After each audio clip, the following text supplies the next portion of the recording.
The Obama administration has recently put a moratorium on deep-sea drilling in most of the Arctic Sea and expanded the Arctic National Wildlife Refuge. On the other hand, it has opened up Atlantic waters for exploration and drilling. Why do you think they made this decision? Well, the Obama administration recently announced its draft proposed five-year program for offshore drilling. It's still going to have a lot of discussion before it becomes finalized. But in that program, in the draft, what they've done is they've taken a lot of the areas of the Arctic that are important for subsistence fishing out of play, which is good, but also left some of the Arctic in play offshore. And that's a real concern for us. They took those areas out because they're concerned about oil in areas that are important for subsistence fishing and also important for Arctic wildlife. But they haven't really explained how drilling, say, 50 miles away from there, when there's a spill, will be safe for the same wildlife and that same subsistence fishing. And so one of our concerns is obviously that the Arctic is one of the most dangerous places we could possibly be drilling. And when there's a spill in that area, you're in a place where it's dark a lot of the year, it's extremely cold, there's floating ice, and there's very little, if any, response capacity. So while some areas have been taken off the table, those areas in the Arctic offshore may still be at risk. Okay, great. And so you would favor just taking the whole Arctic offline to oil drilling? Oceana actually thinks that the Obama administration should not allow drilling to expand into Arctic offshore anywhere or into the Atlantic. These are both areas where we don't have response capacity, we don't really have the infrastructure, and we know that a spill would be devastating in either of those places. And so we're hoping that over the course of the consideration of the five-year program that the Obama administration will end up deciding not to allow drilling in those areas. Okay. And can you talk a little bit more about the Atlantic coast and the primary dangers, what can happen? We've obviously seen with the Deepwater Horizon. Yeah. Well, drilling in the Atlantic is extremely risky to Atlantic coastal tourism industry, to the coastal fishing industry, to the beaches. We saw what happened with the Gulf spill back in 2010. We saw when the oil spills, it doesn't just stay in one place. Of course, it travels all the way many, many miles to beaches. It can close beaches. It can kill fish. It can also, of course, have impacts on marine mammals, sea turtles, birds. So if you're concerned about those things, then offshore drilling in the Atlantic can have some of the same problems. But it can also have impacts on the fisheries industry. Both recreational and commercial fishing are very important industries in the Southeast, and as well as the tourism industry. A lot of those coastal towns are very heavily dependent on their tourism industries, and that's part of the reason why there's been so much opposition brewing in the Southeast on the coast. So there are economic and environmental reasons. Can you say a little bit more about the nature of the opposition and also how Oceana fits into the picture? Yeah, it's been very interesting in the Southeast. For example, in North Carolina, South Carolina, Georgia, and Florida, where a number of coastal towns have actually passed resolutions now. I think we're up to 32 coastal towns that have passed resolutions against seismic testing, which is the exploration component of oil production, and also against offshore drilling. And we're starting to see more mayors speaking out against it.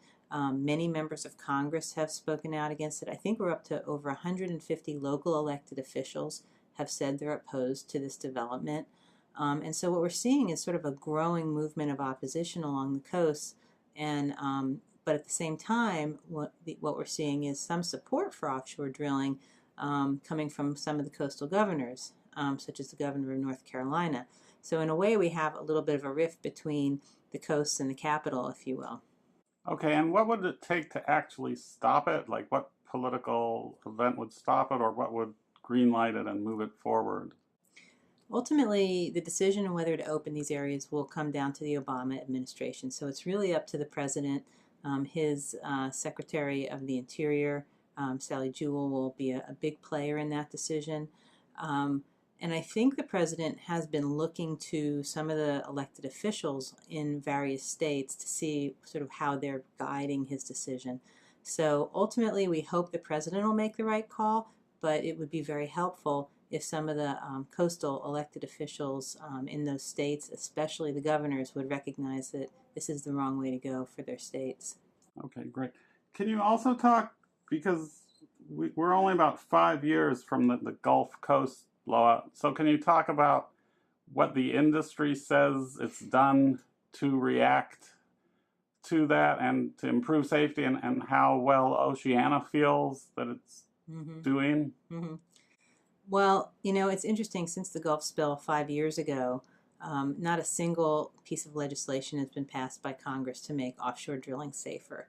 The oil industry likes to say that it's a lot safer, but it's very difficult for them to point to things that have actually changed. Some of the biggest problems with offshore drilling have to do with a lack of inspections of drilling rigs or a lack of fines for penalties. And so what we see are what rules are in place are often broken, and that really hasn't changed. Some of the obvious things you could think of that you would expect to see, like requirements for simultaneous drilling of relief wells, which is something that's required in some places, isn't being required. So remember when the oil spill happened and they said it would take 3 months to stop it? And the reason was because it was going to take 3 months to drill that relief well. And then they tried everything the top hat and all those different toys that they tried to get down there that didn't work. And ultimately it was the relief well that solved the problem. And so we need more requirements on safety, and we really haven't seen any out of the administration, out of Congress, or really from the oil industry. So you feel like you've been let down on all fronts? Yeah, I mean, they've all let us down, and I think that what it means is we're about the same place we were 5 years ago. It's equally likely that we could have an oil spill if we continue this risky behavior of offshore drilling. So can you talk a little bit more about the potential oil spill, just the impact on aquatic life and ecosystems? Sure. I mean, oil has a variety of effects on marine animals. It can coat them, which can kill them in some cases. In the case of birds, when they get coated with oil, it prevents them from maintaining their temperature. You see sea turtles, which are air breathers, come to the surface for air, and they inhale some of the fumes from the oil, and that's one way that sea turtles can be impacted, or dolphins, any animal that breathes air, whales even. Another problem is beaches becoming oiled. So you have sea turtles trying to lay their eggs on nesting beaches, which is already kind of a hard job, the sea turtles to do. As you've seen when they hatch, they're always attacked from all sides by birds and other animals. But now on top of that, they have oil they have to get through. That's not going to help for them. And so there's a variety of different ways marine animals can be affected by oil. The other problem with oil is it stays in the environment for a long time. There's still oil being found in the Gulf of Mexico. In fact, there's still oil being found on beaches where the Exxon Valdez spill happened. And that was close to, 25 years ago now? Yeah, I so think. the oil will burn it up quickly, but if it spills, it stays with us for a long time. That's right. And the thing that's interesting about it is this oil that we've decided to go out and get, we take all the risks in the United States, but when we drill it, it gets sold on the world market. So we don't necessarily get any financial benefits. We only get the risks. And so we think that offshore wind is a better solution if it's done right, because offshore wind can generate about 4 times the amount of electricity we need in the United States just in the Atlantic coast alone, and it never spills. And it has this sort of perpetual ability to continue to provide us energy over long periods of time, which offshore oil simply doesn't. So instead of oil solving our energy problems, put up those wind turbines and it's solved forever.